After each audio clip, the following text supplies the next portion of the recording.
بسم الله الرحمن الرحيم. السلام عليكم ورحمة الله.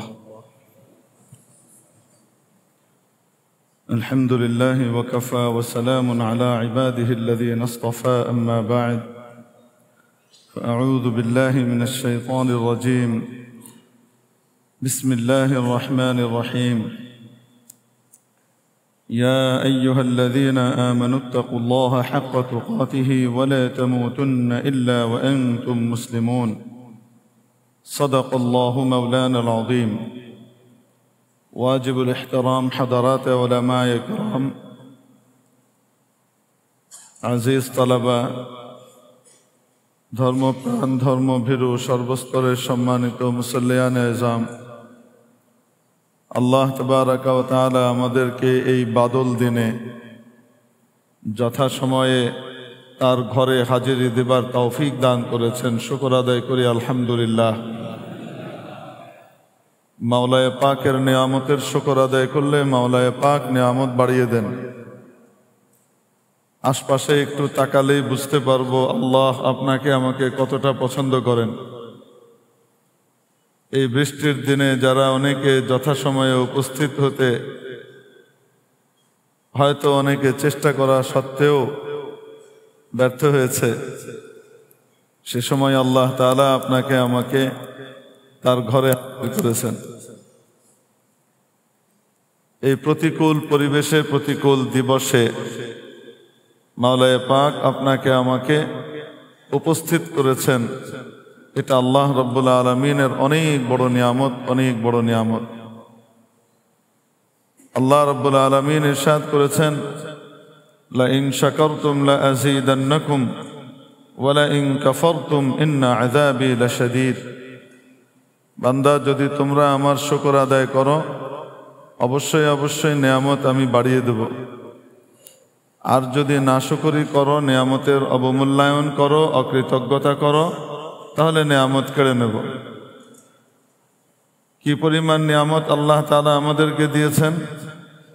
অন্য আয়াতে ইরশাদ করেছেন, ওয়া ইন তাউদ্দু নি'মাতাল্লাহি লা তুহসুহা। যদি আল্লাহর নিয়ামত রাজি শুধু গুনতে থাকো আর কাউন্ট করো, গণনা করেও কখনো শেষ করতে পারবে না। তাহলে আল্লাহ তাবারাকা ওয়া তাআলা যে অসংখ্য নিয়ামত রাজি আমাদের উপর বর্ষণ করেছেন, অসংখ্য অগণিত নিয়ামত রাজি দিয়ে আমাদেরকে বেষ্টিত করে রেখেছেন, সেগুলো আমরা গুনেও শেষ করতে পারবো না। শুকর আদায় করা তো বহুত পরের কথা। এজন্যে আকাবিরিন দেখেন, যখন বান্দা শুকর করতে করতে করতে এ কথার স্বীকৃতি দেয় আর অনুভব করে যে আসলে আল্লাহর শুকর আদায় করে শেষ করা সম্ভব নয়, তখনই আল্লাহর দরবারে সে কৃতজ্ঞ বান্দা হিসেবে গৃহীত হয়। আপনাদেরকে আগেও একবার শুনিয়েছি, হযরত দাউদ আলাইহিস সালামকে আল্লাহ শুকর করতে বললেন। উনি বললেন, কিভাবে শুকর করব ইয়া আল্লাহ আপনার? ওয়া শুকরি লাকা নি'মাতুম মিনক। আমি যে শুকর আদায় করব সেটাও তো আপনার পক্ষ থেকে একটা নিয়ামত, ওইটার শুকর আদায় করব তো সেটাও একটা নিয়ামত। তো শুকর যতই আদায় করি না কেন, নিয়ামত আপনার কিছু বাকি থেকেই যাবে, উপরেই থাকবে। তো আল্লাহ তাআলা ওহী পাঠালেন, আল আনা শাকারতানি। বান্দা দাউদ, তুমি এখন আমার শুকর আদায় করতে পেরেছো। তো বান্দা যখন শুকর আদায় করতে করতে করতে করতে তার সাধ্যের সর্বোচ্চটুকু করে, কিছু যদি বাকি থেকেও যায়, আল্লাহ তাআলা তাকে শুকরগুজার বান্দা বানিয়ে নেন। নেয়ামত তো আল্লাহ দুনিয়াতে বহু দান করেছেন, কতগুলো নেয়ামতের শুকর আদায় করা সম্ভব। এজন্য রাসূল পাক সাল্লাল্লাহু আলাইহি ওয়াসাল্লাম নেয়ামতের মৌলিক 5টা দিক দেখিয়ে দিয়েছেন। এই 5টা দিকের শুকর আদায় করলে, 5টা বিষয়কে সঠিকভাবে মূল্যায়ন করলে, এগুলোকে যথাযথভাবে দাম দিলে, কাজে লাগালে, বান্দা গোটা জীবন আল্লাহর শুকরে কাটিয়েছে বলে গণ্য হয়ে যায়। এই মৌলিক 5টা জিনিস নবীজি সাল্লাল্লাহু আলাইহি সাল্লাম আবার অন্য হাদিসে আমাদেরকে জানিয়েছেন, ইগতানিম খামসান ক্বাবলা খামস, 5টি বিষয়ের মূল্যায়ন করো বিপরীতধর্মী 5টি বিষয় দেখা দেবার পূর্বেই। 5টি বিষয়কে দাম দিও বিপরীতধর্মী 5টি বিষয় তোমার সামনে আসার আগেই। নম্বর 1, শাবাবাকা ক্বাবলা হারামিক, বার্ধক্য দেখা দিবার পূর্বেই তুমি তোমার যৌবনের মূল্যায়ন করো। যৌবন থাকা অবস্থায় মানুষ কদর বুঝে না, যখন যৌবন হারিয়ে যায় তখন টের পায় কি হারালাম। এটাই বাস্তব জীবনের প্রতিদিনের চিত্র। আজকে যাদেরকে আমরা বৃদ্ধ অবস্থায়, মুরব্বী অবস্থায় দেখছি, দুর্বল অবস্থায় দেখছি, এ সমস্ত মুরব্বীরা আমার আপনার বয়সে আমাদের চেয়ে অনেক শক্তিশালী ছিলেন, অনেক সুঠামদেহী ছিলেন, অনেক মজবুত ছিলেন। কারণ আমরা আমাদের শৈশব আর যৌবন পার করছি সারওয়ালা খাবার আর ফরমালিন যুক্ত 2 নম্বর জিনিস দিয়ে। আর ওনারা যখন খেয়েছেন তখন ওনারা একদম দেশি টাটকা ভেজাল মুক্ত খাবারগুলো পেয়েছেন, এজন্য শারীরিক শক্তিও ওনাদের বেশি। দ্বিতীয়ত, জীবনযাত্রার মান হিসেবে আমরা আলস্যে ভর করে চলি, আর ওনারা কায়িক শ্রম করে খেটে নিজেদের মাসলগুলোকে মজবুত করেছেন। রোদে পুড়ে, রোদে হাঁটা চলা করে, রোদ বৃষ্টি ঝড়ের ভিতরে চলাফেরা করে নিজেদের রোগ প্রতিরোধ ক্ষমতাকে আশ্চর্যজনক এক পর্যায়ে নিয়ে গেছেন। এজন্য দেখা যায় যে 80 বছরের একজন বুড়ো ওই ইকবাল রোডের কোনার ওই মাথা থেকে এখানে হেঁটে চলে আসবে মসজিদে, স্যার সৈয়দ রোডের ওই মাথা থেকে, আওরঙ্গজেব রোডের ওই মাথা থেকে চলে আসবে। রিক্সার কথা বললে ভ্রু কুঁচকাবেন আর বলবেন এখান থেকে এখানে যেতে আবার রিক্সা লাগে নাকি। টুকটুক টুকটুক করে মাইলের পর মাইল হেঁটে ফেলেন। আর আমাদের বয়সী মানুষরা 50 পার হয়ে 60-এর কাছাকাছি গেলে ওরে গেলাম রে, মরলাম রে, কোমরে ব্যথা, হাঁটু ব্যথা, উঠতে বসলে আর পারি না, বসলে আর দাঁড়াতে পারি না, রিক্সা ছাড়া চলে না, পারলে হেলিকপ্টার ভাড়া করি। এই যে অবস্থা আমাদের ভিতরে দেখা দিচ্ছে, প্রতিনিয়ত আমাদেরকে জানান দিচ্ছে আমাদের মুরব্বীরা তাদের যৌবনে আমাদের চেয়ে অনেক বেশি সুঠামদেহী ছিলেন, অথচ এখন তারা আমাদের চেয়ে কত দুর্বল বাহ্যিকভাবে। এখন তারা বাহ্যিকভাবে কত কষ্টের ভেতর দিয়ে জীবন কাটাচ্ছেন, কত দুর্বল। হাঁটতে গেলে আস্তে আস্তে নুজো হয়ে যান, কুঁজো হয়ে যান।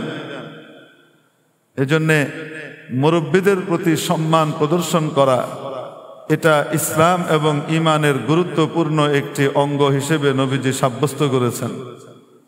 নবীজির খাঁটি পরিপূর্ণ সুপারিশপ্রাপ্ত উম্মতের অন্তর্ভুক্ত হবার জন্য বড়দেরকে শ্রদ্ধা করা, সম্মান করা, বয়স্কদের প্রতি সম্মানের বহিঃপ্রকাশ ঘটানোকে সংযুক্ত করে দিয়েছেন।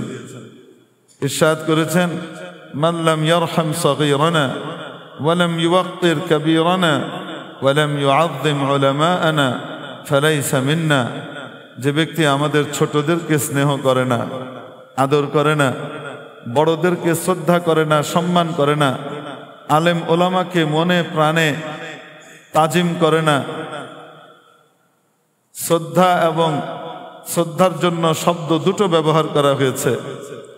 সর্বসাধারণ এবং বয়স্ক মুরব্বী, বয়সে বড়, তাদের জন্য ব্যবহার করা হয়েছে তাওকীর, শ্রদ্ধা। আর আলেম ওলামার ক্ষেত্রেও শ্রদ্ধার শব্দ ব্যবহার করা হয়েছে, কিন্তু সেখানে শব্দ ব্যবহার করা হয়েছে তাজিম। এটার অর্থ শ্রদ্ধা এবং সম্মান জানানো। দুটোর ভিতরে পার্থক্য হলো, বয়স্ক মুরব্বী বা কারো প্রতি যে তাওকীরের কথা বলা হয়েছে, সেটা যদি সম্মান ভেতরে নাও থাকে, শুধু উপরে প্রকাশ করে, তাহলেও হক আদায় হয়ে যাবে, সম্মানের হক আদায় হবে। আর তাজিম মানে উপরে তো সম্মান করতেই হবে, মনের ভেতরেও তাদেরকে শ্রদ্ধা এবং সম্মানের সর্বোচ্চ আসনে আসীন করতে হবে। বাহিরে ভেতরে উভয় দিক থেকে সম্মান করা, এটা আল্লাহ তাবারাকা ওয়া তাআলা খাঁটি মুসলমান এবং নবীজির এই ভাই এই যে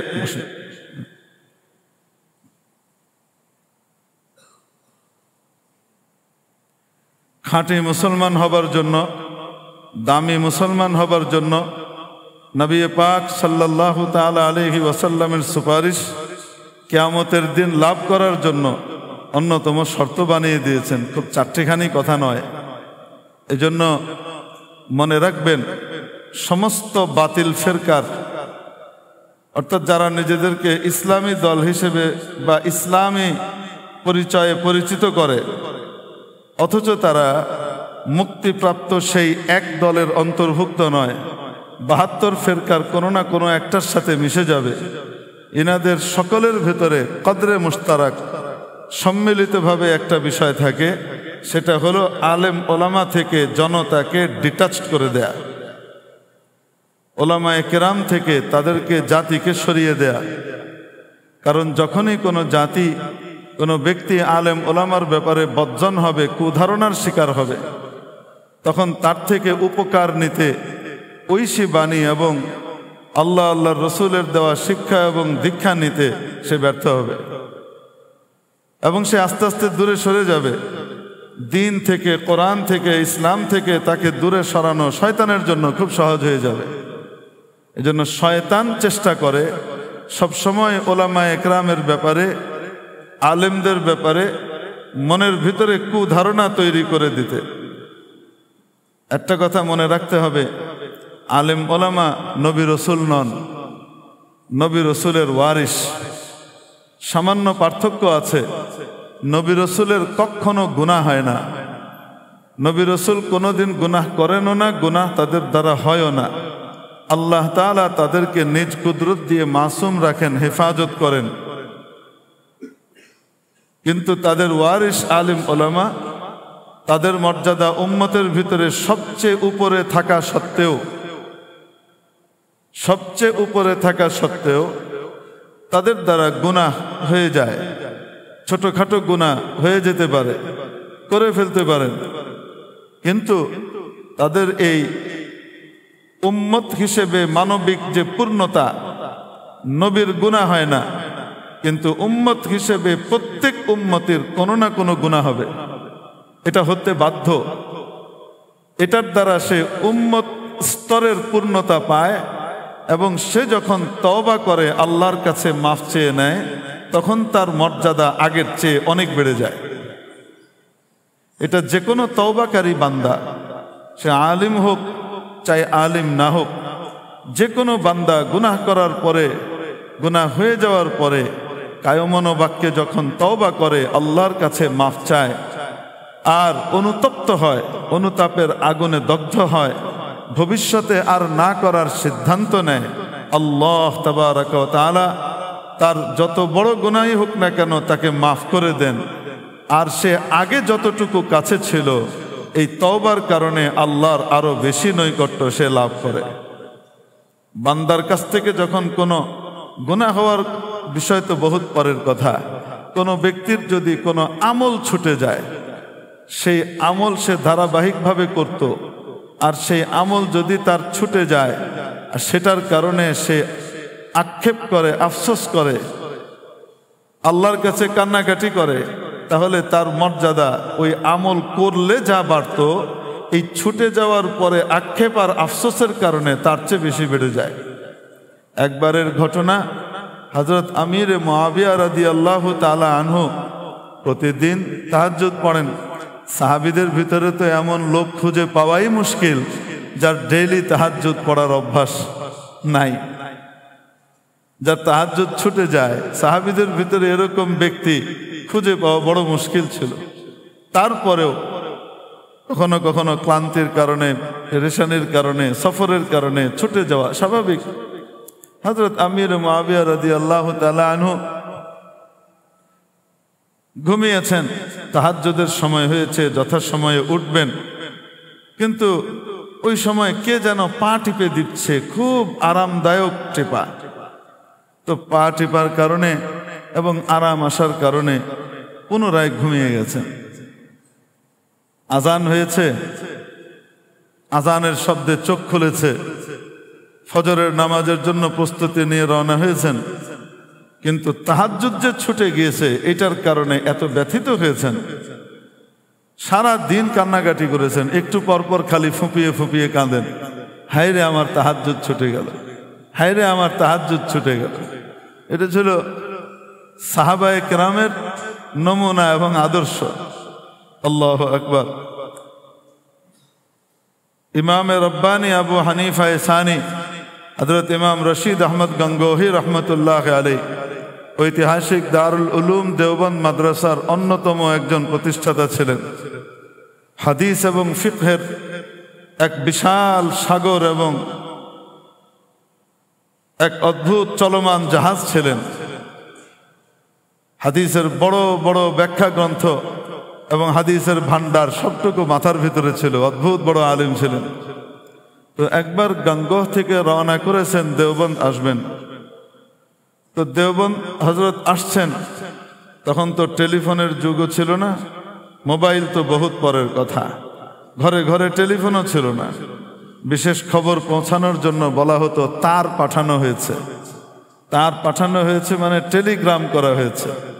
খটখট খটখট করে ওইদিকে টুকটুক করে কি উঠতো আর ওখানে এটা লিখে ফেলতো, ওই লেখা ছোট্ট একটা কাগজ যথাযথ ঠিকানায় পৌঁছতো, অমুক মুমূর্ষ অবস্থায় আছে, দ্রুত আপনি ব্যবস্থা নিন, ওখানে ঢাকা পৌঁছান। টেলিফোনও ছিল না, বেশি দিন না, এই তো পাকিস্তান আমলেও এবং বাংলাদেশের প্রথম যুগেও কি ছিল, ডিসি সাহেবের বাড়িতেও টেলিফোন থাকতো না, টেলিফোন পোস্ট অফিসে থাকতো। ডিসি সাহেবের বাসায় টেলিফোনের সেট থাকতো, কিন্তু ডিরেক্ট লাইন থাকতো না। ডিসি সাহেবও কোথাও ফোন করতে হলে পোস্ট অফিসে বললে তারা লাইন লাগিয়ে ডিসি সাহেবের সাথে সংযোগ করে দিত।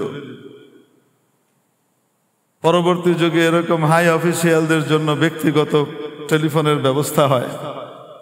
সেই টেলিফোন এইরকম করে ঘুরিয়ে ঘুরিয়ে করতে হতো, এরকম করে ছেড়ে দিলে স্প্রিংয়ে আবার আসতো,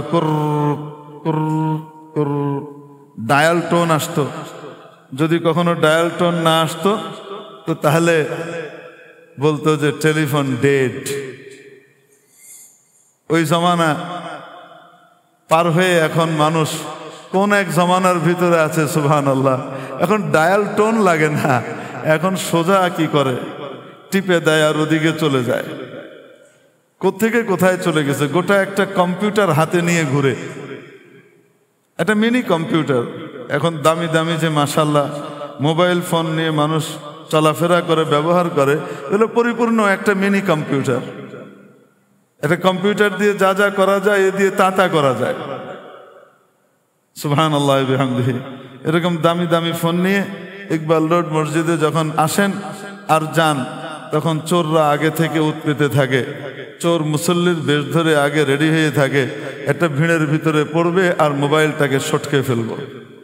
এই জন্য যাদের কাছে দামি মোবাইল আছে বা টাকা পয়সা নিয়ে আমরা আসি মসজিদে, আসা তো নিষেধ নয়, অবশ্যই আসবো, কেন আসবো না, কিন্তু একটু মেহেরবানি করে সচেতন থাকবো যে দুষ্ট লোককে আমি আমার জিনিস দিব না, দিতেই যদি হয় তো ভালো মানুষকে দিব, দুষ্ট লোকের পকেটে কেন পাঠাবো। এজন্য অনেক মুরব্বীরা বলেন সাইড পকেটে জিনিস রাখা মানে চোরের পকেটে রাখা।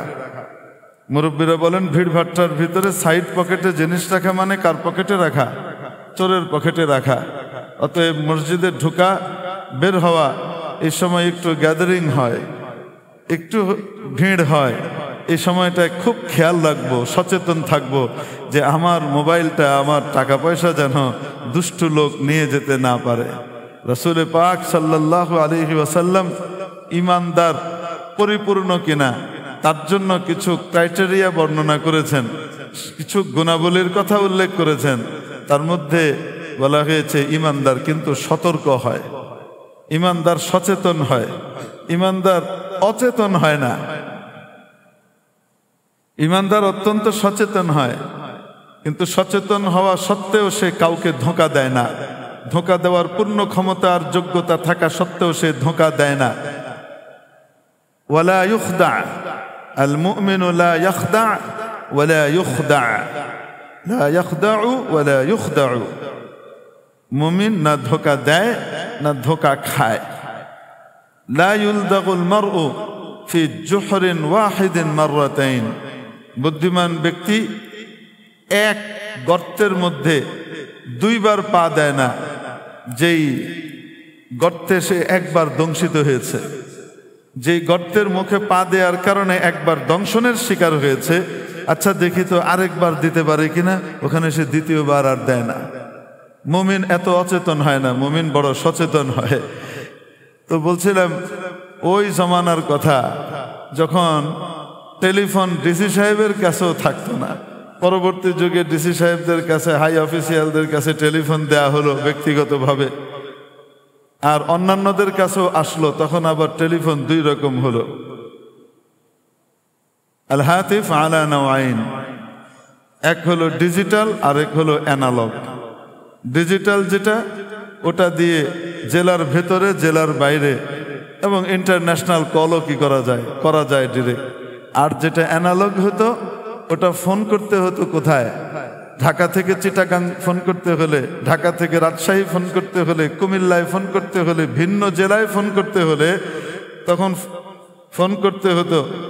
আর টেলিফোন এক্সচেঞ্জ থেকে অপারেটর ফোন উঠাইতেন, উঠিয়ে জিজ্ঞেস করতেন কোথায় করবেন?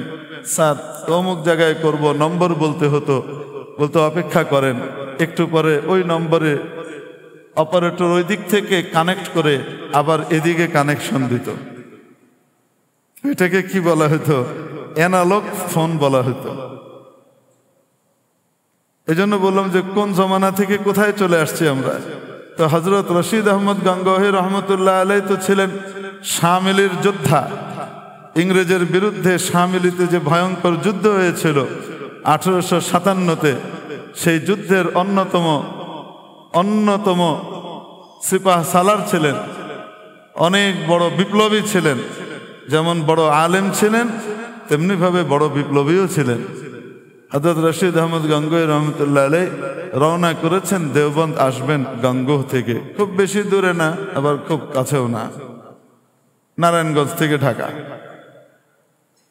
তো রওনা করেছেন, আস্তে আস্তে কথা ছিল এখানে এসে আসর পড়বেন। তো দেওবন্দের জামে মসজিদে ইমাম সাহেবও অপেক্ষা করছেন, হজরত আসবেন, তারপরে আমরা কি করব, জামাত শুরু করব। লোকজনও অপেক্ষা করছেন হজরত আসবেন। কিন্তু দেখা গেল যে 10-15 মিনিট পার হয়ে গেছে, হজরত এখনো এসে পৌঁছেননি।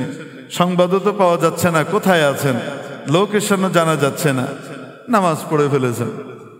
তো যখন নামাজ শুরু হয়ে গেছে, আল্লাহর কি কুদরত, ওই প্রথম রাকাতেই এসে হযরত গঙ্গোহী রহমতুল্লাহ আলাই দেওবন্দ জামে মসজিদে পৌঁছেছেন এবং নামাজ ধরেছেন। রাকাত ছুটে নাই, কি ছুটেছে? তাকবীরে উলা। কি ছুটেছে?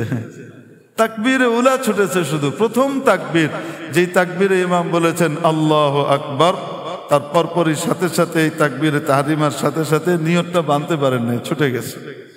রুকুর আগেই পৌঁছেছেন। নামাজের পরে এই যে বসেছেন, আর এই যে কান্নাকাটি শুরু হয়েছে, মাগরিব হয়ে গেছে, কান্না বন্ধ হচ্ছে না। হায় আমার তাকবীরে উলা ছুটে গেল, আমি তো ধ্বংস হয়ে গেলাম। হায় আমার তাকবীরে উলা ছুটে গেল, আমি তো ধ্বংস হয়ে গেলাম। এই কাঁদছেন।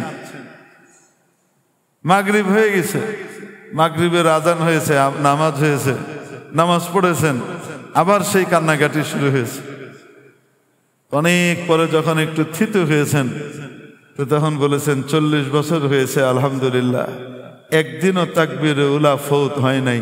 যুদ্ধের ময়দানেও ইংরেজের সাথে ওই সময়ও তাকবীরে উলা ছুটে নাই, আর আজকে আমার তাকবীরে উলা ছুটে গেল।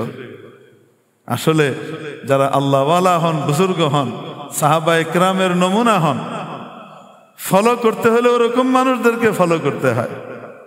ওই খুব সেলিব্রিটি, অনেক ফলোয়ার আছে, জানাও নাই আমলের কি দশা, এলেমের কি দশা, সোহবতের কি অবস্থা, আকীদার কি হালত, কিছুই জানা নাই। নেট সার্চ দিলাম, পেলাম, আর কি করলাম, নিয়ে শুনতে থাকলাম। এই ধরনের যদি হয় তো তাহলে অচেতন মুমিন হয়ে যাব, সচেতন মুমিন হব না। ওখানে তো ভালো মন্দ সবকিছুই দেওয়া আছে নেটের ভিতরে। জেনে নিতে হবে কার আলোচনা আসলেই আপনার জন্য উপকারী, কার আকীদা সহি আছে, কার দৃষ্টিভঙ্গি সহি আছে, কার চেতনা সহি আছে, কার ইলিমের ভিতরে গভীরতা এবং ব্যুৎপত্তি আছে। সবকিছু কে বলতে পারবে? আরেকজন ভালো আলিম বলতে পারবে। সবসময় সকলে সবকিছু বুঝতে পারে না। এজন্য অবশ্যই নেট থেকে ইস্তেফাদা করতে হবে, উপকারিতা নিতে হবে, কিন্তু অচেতন ভাবে নয়। কিভাবে? সচেতন ভাবে। আল্লাহ তাআলা আমাদেরকে সে তৌফিক নসিব করেন। হযরত আমির মুআবিয়া রাদিয়াল্লাহু তাআলা আনহুর কথা বলছিলাম যে আল্লাহ ওয়ালারা কেমন হন। হযরত গাঙ্গুই রহমাতুল্লাহ আলাইহি তাকবীরে উলা ছুটে গেছে, এক ওয়াক্ত দুই ওয়াক্ত পার হয়ে যাচ্ছে, কান্না বন্ধ হচ্ছে না। হযরত আমির মুআবিয়া রাদিয়াল্লাহু তাআলা আনহুর তাহাজ্জুদ ছুটে গেছে একদিন, শাসন কার্য পরিচালনা করছেন, বিচার করছেন, সবই করছেন, কিন্তু কিছুক্ষণ পর পর ফুঁপিয়ে ফুঁপিয়ে কেঁদে উঠছেন, কান্না বন্ধ করতে পারছেন না, চোখ ভিজে যাচ্ছে। কেন? কি হয়েছে? তাহাজ্জুদ ছুটে গেছে আজকে। ফরজ নামাজ ছুটে নাই, জামাত ছুটে নাই, আরে ফরজের তাকবীরে উলাও ছুটে নাই। কি ছুটেছে? একটা নফল ছুটেছে। কেঁদে বুক ভাসিয়ে দিচ্ছেন। পরের দিন ঘুমিয়েছেন, তাহাজ্জুদের ওয়াক্ত হওয়ার আগেই দেখেন কে যেন পা টিপে উঠিয়ে দিচ্ছে। পা টিপা দুই রকম, একটা হলো ঘুম পাড়ানি আর আরেকটা হলো ঘুম ভাঙানি। দুই মার্কা পা টিপা।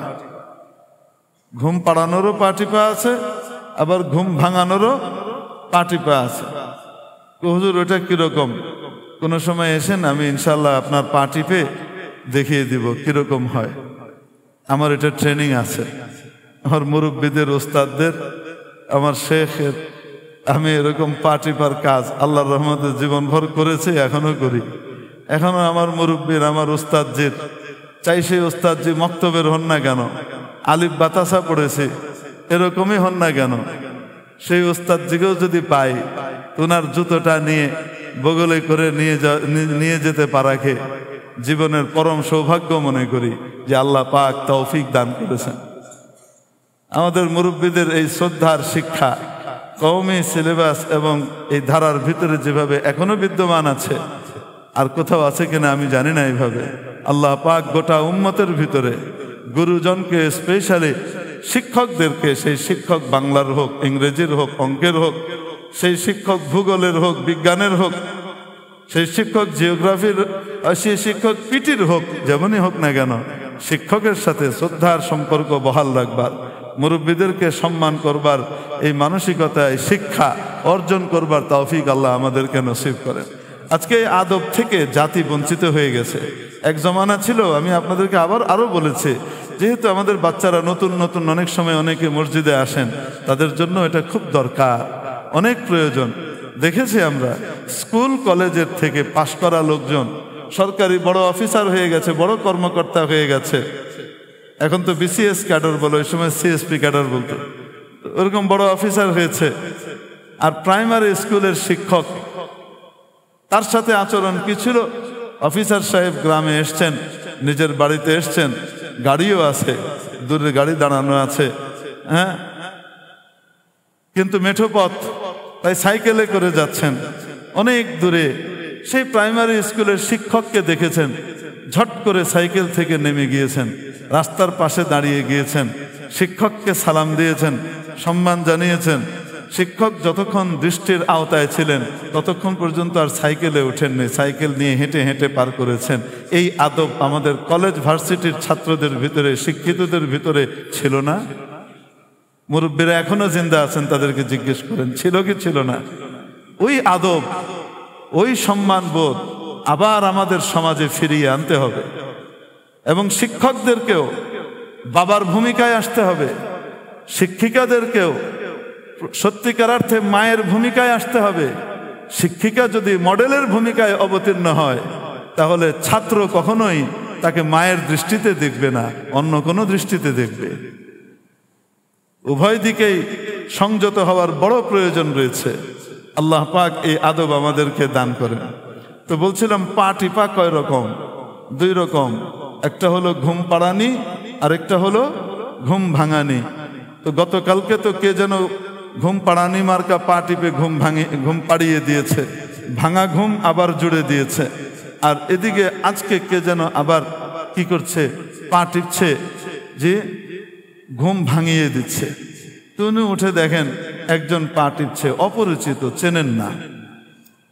হযরত আমির মুআবিয়া রাদিয়াল্লাহু তাআলা আনহু বড় জবরদস্ত সচেতন মানুষ ছিলেন, বড় কূটনীতিক ছিলেন, জবরদস্ত কূটনীতিক ছিলেন। এই জন্য শাম, সিরিয়া, শামের যে অঞ্চলটা, সিরিয়া, জর্দান, তারপরে আপনার এই যে ফিলিস্তিনের পুরা ভূখণ্ড, ইসরায়েল সহ, যে তারপরে আপনার আরেকটা দেশ আছে লেবানন, এই পুরো অঞ্চলটাকে কি বলা হতো, শাম বলা হতো। এবং এই অঞ্চলটার উপরে আল্লাহ বিশেষ বরকত নাজিল করেছেন। এই ঘোষণা আল্লাহ কোরআনে দিয়েছেন। বহু নবী রসুলকে আল্লাহ পাক এই অঞ্চলে পাঠিয়েছেন। এখনো পর্যন্ত অনেক বড় বড় কোরআনে নাম আছে এরকম নবীদের কবর এই অঞ্চলের ভিতরে এখনো বিদ্যমান আছে। এই অঞ্চলটা নিয়ে ইহুদিদের বিশাল প্ল্যান আছে, প্রোগ্রাম আছে।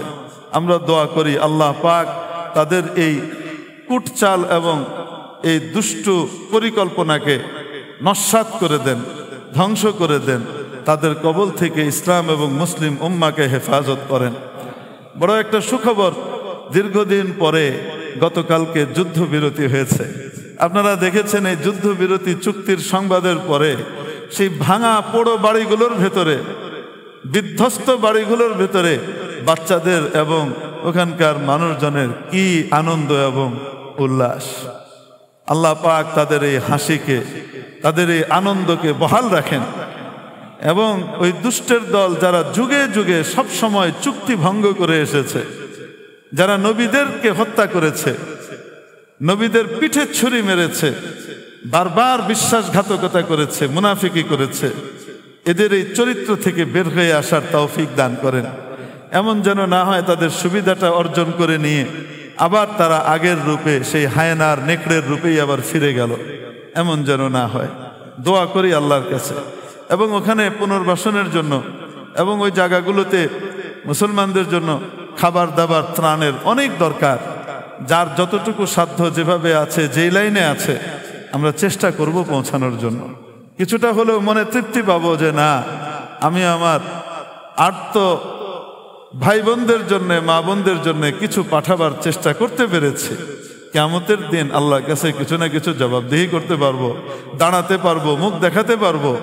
এবং ইহুদিদের কিছুই যদি না পারি, কমপক্ষে এটা করা, ইহুদিদের স্বার্থ সংশ্লিষ্ট যে পণ্যগুলো রয়েছে এই সমস্ত পণ্যগুলোকে বর্জন করবার চেষ্টা করব। সেই পণ্যগুলো ব্যবহার না করলে আমি আপনি মরে যাব না, কিন্তু ওই পণ্যগুলো ব্যবহার করলে আমার আপনার মুসলিম ভাই বোনের বুকে গুলি চলবে, তারা মারা যেতে পারে। ওই অর্থ দিয়েই তারা কি করে, শক্তিশালী হয়। এই চিন্তাটা করে এই পণ্যগুলোকে বর্জন করে দেশীয় পণ্য, যেগুলো, যে কোম্পানিগুলো মাল্টিন্যাশনাল কোম্পানির অংশ নয়, ইউনিলিভার টাইপের নয়, যে কোম্পানির শাখা এখানে, মূল জায়গা অন্য জায়গায়, এবং মালিকানা মৌলিকভাবে ঘুরে ফিরে সেই ইহুদিদের কাছে, এই টাইপের কোম্পানি যেগুলো আমাদের দেশে আছে, খালিজ দেশীয় কোম্পানি, অথবা ইহুদিদের কোম্পানি নয়, অন্য কারো কোম্পানি, এই ধরনের জিনিসগুলো ব্যবহার করবার চেষ্টা করব ইনশাআল্লাহ। এগুলো হলো মানবতার, খালি মুখে মুখে বললে তো হবে না, কিছু কাজও তো করে আসলে দেখাতে হবে। আল্লাহ পাক আমাদেরকে সে তৌফিক দান করেন, সেই সচেতনতা দান করেন। আলহামদুলিল্লাহ আমরা আমল করি, আমি আমল করি। শুধু আমি আমল করি না, আমার বাসার প্রতিটা বাচ্চা, একদম ছোট্ট বাচ্চা যে, সেও আমল করে, সেও আমল করে। আমাকে একবার একজন হাদিয়া দিয়েছিল একটা জ্যাকেট, খুব সুন্দর জ্যাকেট। তো আমি সেই জ্যাকেটটা পরে বাসায় ঢুকেছি, আর আমার ছোট্ট বাচ্চা আমাকে বলতেছে, আব্বা আপনি ইহুদিদের জ্যাকেট পরেছেন, নাইক লেখা ছিল।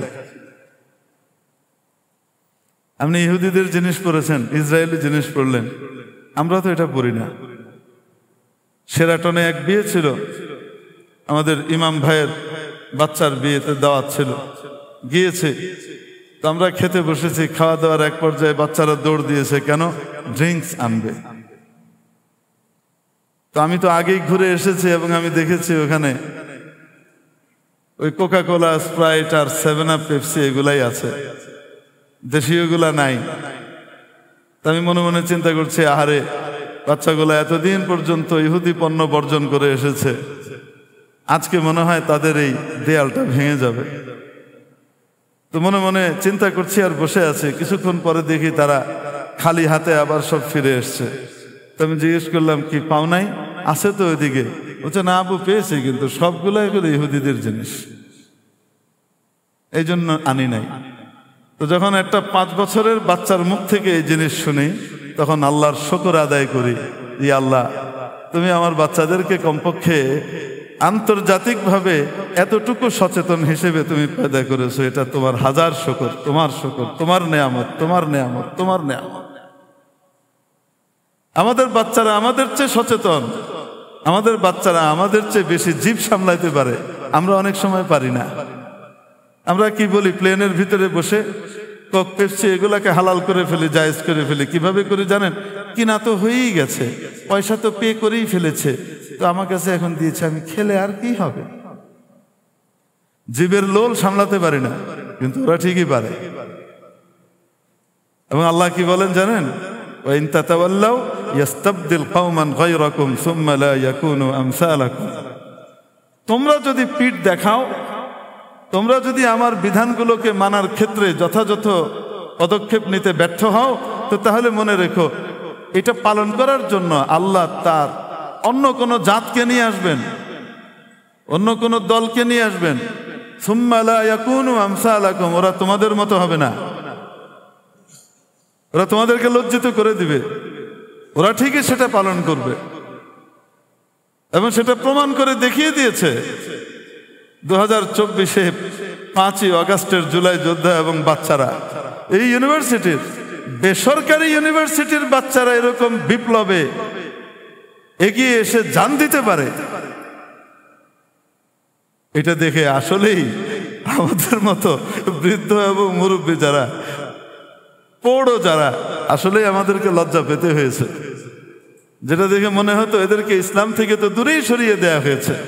আপনি তো কিছুটা ছোঁয়া পেয়েছে, এরা তো কিছুই পায়নি একদম বেচারারা।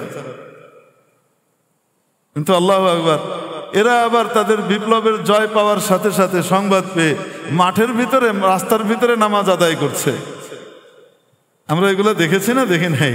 হ্যাঁ, এই মাঠে ময়দানে আন্দোলনরত অবস্থায় রাস্তার ভিতরে জামাতের সাথে নামাজ আদায়কারী, এদের রক্ত, এদের ঘামের উপর দিয়ে এসে যারা ক্ষমতায় বসেছে, এরা এখন প্রাইমারি স্কুলে ধর্মীয় শিক্ষক, কোরআনের শিক্ষক নিয়োগ দেওয়ার কথা তাদের মাথায় আসে না।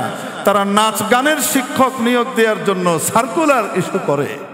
মনে রাখবেন, এই সমস্ত গাদ্দারদের পরিণতি এই জগতেই আল্লাহ দেখিয়ে দেবে, যদি তারা এ সমস্ত গাদ্দারি করে থাকে। আর এ সমস্ত বিপ্লবীদের মুখের উপরে চপেটাঘাত করে 90% মুসলমানের রক্ত এবং ঘামের সাথে যদি কেউ গাদ্দারি করে, তাহলে আগের কেউ পার পায় নাই, বর্তমানের কেউ পার পাবে না। খুব মাথায় চিন্তা ভাবনা করে আগানো উচিত। আমাদের তো হলো, আসলে আমরা হলাম বোকা মানুষ, বুঝতে পেরেছেন? খারাপ আর মন্দ যেটা দেখি, এটা আমাদেরকে বলার দায়িত্ব দেওয়া হয়েছে, তাই আমাদেরকে বলতে হয়। তাই কোনো শাসকের সুদৃষ্টিতে আমরা থাকতে পারি না। সব শাসকের কাছে আমরা কুদৃষ্টিতেই থাকি। এই লোকগুলো ভালো না, খালি আমাদের বিরোধিতা করে। মোল্লা মৌলবীরা কখনো ভালো হতে পারে না। হ্যাঁ, হালুয়াখোর মৌলবীও আছে, নাই তা না। তো মেরে মোহতারাম দোস্ত, বলছিলাম, তো এখন হযরত আমির মুআবিয়া রাদিয়াল্লাহু তাআলা আনহু ধরে ফেললেন হাত। তোমাকে তো চিনলাম না রে বাবা, তুমি আমার পা টিপছো, ব্যাপারটা কি? ঘুম থেকে উঠাইলা, তো হযরত তাহাজ্জুদের সময় হয়ে গেছে, আপনাকে উঠাই দিচ্ছি। তা তো বুঝলাম। ওই জন্য বলুন, হযরত আমির মুআবিয়া বড় দূরদর্শী মানুষ ছিলেন। এই যে শাম, এরা চাণক্যের দিক থেকে অনেক উন্নত ছিল, পৃথিবীতে এরা সেরা ছিল, এদের মাথা খুব ভালো। এখনো গোটা পৃথিবীর ভিতরে এই যুদ্ধ বিধ্বস্ত দেশ হওয়ার পরেও গোটা পৃথিবীতে পিএইচডির রেশিও যদি আপনি আনেন, সবচেয়ে বেশি ফিলিস্তিনে। আপনি কল্পনা করতে পারেন? মাথা ভালো এগুলা, নবীদের বংশধর তো ঘুরে ফিরে বনে ইসরাইল। কিন্তু ভালোর দিকে গেলে ভালো, মন্দের দিকে গেলে ওইরকম দুষ্ট। তো এদেরকে শায়েস্তা করবার জন্য হযরত ওমর ইবনুল খাত্তাব রাদিয়াল্লাহু তাআলা আনহু কাকে নির্বাচন করেছিলেন জানেন? হযরত আমির মুয়াবিয়া রাদিয়াল্লাহু তাআলা আনহুকে নির্বাচন করেছিলেন। মুয়াবিয়া, তুমি যাও, তুমি ছাড়া এদেরকে সামাল দিতে পারবে না কেউ, এদের ষড়যন্ত্র সামাল দেওয়া বড় মুশকিল। হযরত আমির মুয়াবিয়া রাদিয়াল্লাহু তাআলা আনহু তো বড় মজবুত সচেতন সাহাবী, ঘুম থেকে উঠেই ওই বেটার হাত ধরেছেন। কি ব্যাপার, তোমাকে তো চিনলাম না, উঠাচ্ছ যে? হুজুর তাহাজ্জুদের জন্য উঠাচ্ছে। তা তো বুঝলাম, পরিচয় দাও। হযরত আমি সাধারণ। না না, তুমি সাধারণ না, তোমার চেহারা বলে দিচ্ছে তুমি অন্য কিছু। এখন তো ধরা পড়ে গেছে, তো পরিচয় দিচ্ছে। হযরত আমাকে ইবলিস বলা হয়, আমাকে ইবলিস বলা হয়, আমি ইবলিস। তোমার কাছ তো তাহাজ্জুদের জন্য উঠানো না, তো তুমি তাহাজ্জুদের জন্য উঠাচ্ছ, ব্যাপারটা কি? হুজুর গতকালকে যে ভুল করেছি, এই ভুল যেন জীবনে না হয় সেই চিন্তা করছি। কেন? গতকালকে পা টিপে ঘুম পাড়িয়ে দিয়ে আপনাকে তাহাজ্জুদ ছুটাইছি। আপনি সারা দিনে যে কান্নাকাটি করেছেন আর আক্ষেপ করেছেন, মর্যাদা যা হয়তো তাহাজ্জুদ 10টা পড়লেও তার চাইতে বহুত উপরে চলে গেছেন আপনি। এজন্য আমি দেখতেছি আজকে যদি আবার মিস হয় তাহলে আপনি তো আরো উপরে চলে যাবেন। এজন্য অত উপরে যাওয়ার দরকার নাই, যতটুক যাওয়ার স্বাভাবিকভাবে অটুকুই যান, তাই উঠাইতেছি। আচ্ছা ঠিক আছে, সত্য কথা বলছো, আল্লাহ তোকে ছাড় দিছে, তো আমি আর কি করবো, যা। মেরে মুহতারাম দোস্ত, তো বলছিলাম যে কোনো মানুষ যখন আসলে খাঁটি মনে তওবা করে, কোনো গুনাহ হয়ে গেছে, সে আলেম হোক চাই সাধারণ মানুষ হোক, গুনাহ হয়ে যেতে পারে, যদি তওবা করে ফেলে, আল্লাহর কাছে মাফ চেয়ে ফেলে এবং সত্যিকারার্থে অনুতপ্ত হয় আর ভবিষ্যতে আর না করার সিদ্ধান্ত নেয়, সংকল্প করে, আল্লাহ তাআলা তার যত বড় গুনাহই হোক না কেন মাফ তো করে দেন। এই তওবার কারণে মর্যাদা আরো বাড়িয়ে দেন। আল্লাহ তাবারাক ওয়া তাআলা রাসূল সাল্লাল্লাহু আলাইহি সাল্লামকে জানাচ্ছেন যে আপনি বলে দেন, ও বনি আদম, যদি তোমরা গুনাহ না করতা, তোমরা যদি নিষ্পাপী থাকতা, তাহলে আমি এমন এক জাত তৈরি করতাম যেই জাত গুনাহ করে ফেলতো, কিন্তু গুনাহ তো করে ফেলতো মনের প্রবঞ্চনায়, কারো খপ্পরে পড়ে, কিন্তু সাথে সাথে যখন মনে হতো আর কান্নাকাটি করতো, তওবা করতো, আমার কাছে ফিরে আসতো। আমি ওরকম এক জাতি তৈরি করতাম যে গুনাহ করে ফেললে, গুনাহ হতো তাদের, গুনাহ করতো, কিন্তু সাথে সাথে আবার তওবা করে আমার কাছে মাফ চেয়ে আমার আরো কাছে চলে আসতো। তাহলে আল্লাহ তাআলার কাছে তওবা কি অপ্রিয় না প্রিয়? এজন্য কোনো মুমিন মুসলমানের দোষ তালাশ করতে যাওয়া, এটা নিজের পায়ে কুঠারাঘাত করা। মুমিন মুসলমান, সাধারণ মুমিন মুসলমানের দোষ তালাশ করতে যাওয়াও যেখানে নিষেধ, সেখানে উম্মতের সবচেয়ে সম্মানিত স্তর আলেম ওলামা, নবীদের ওয়ারিসদের দোষ তালাশ করবার জন্য ঘুরে ফিরে বেড়ানো এবং এগুলা চর্চা করে বেড়ানো নিজের আখিরাত বরবাদ করার নামান্তর। সবসময় শয়তান এবং বাতিল ফেরকা চায়, আপনি দেখবেন যে আলেম ওলামা থেকে জনতাকে কি করে ফেলা, ডিটাচ করে ফেলা, দূরে সরিয়ে দেওয়া। কেন? তাহলে শয়তানের জন্য কাজ সহজ হয়ে যায়। জাহান্নামের পথে নিয়ে যাওয়া, ইবাদতের নাম দিয়ে বেদাতের পথে নিয়ে যাওয়া, জাহান্নামের পথে নিয়ে যাওয়া শয়তানের জন্য খুব সহজ হয়ে যায়। আল্লাহ পাক আমাদেরকে বুঝবার তৌফিক দান করেন। তো বলছে যে রাসূল পাক সাল্লাল্লাহু তাআলা আলাইহি ওয়াসাল্লাম শিখিয়েছেন যে দেখো, বড়দের সম্মান করো, শ্রদ্ধা করো। বড়দের শ্রদ্ধা করা ঈমানের অন্যতম অঙ্গ। আজকে মুরব্বী বাসে উঠেছেন, আমি আগে উঠেছি, সিট খালি পেয়েছি, বসেছি, সিট ভরে গেছে, আমি দেখলাম একজন মুরব্বী উঠেছেন, আমি উঠে তাকে জায়গা করে দিয়েছি, আমি ওনাকে বসতে দিয়েছি, না দিলেও পারতাম, জানালা দিয়ে বাইরে তাকিয়ে থেকে দেখি নাই এমন ভাবও নিতে পারতাম। তা না করে আমি উঠে, মুরব্বী আপনি বসেন, বয়সে বড়, সম্মান জানিয়ে বসিয়ে দিয়েছি। ফলাফল কি হয়েছে?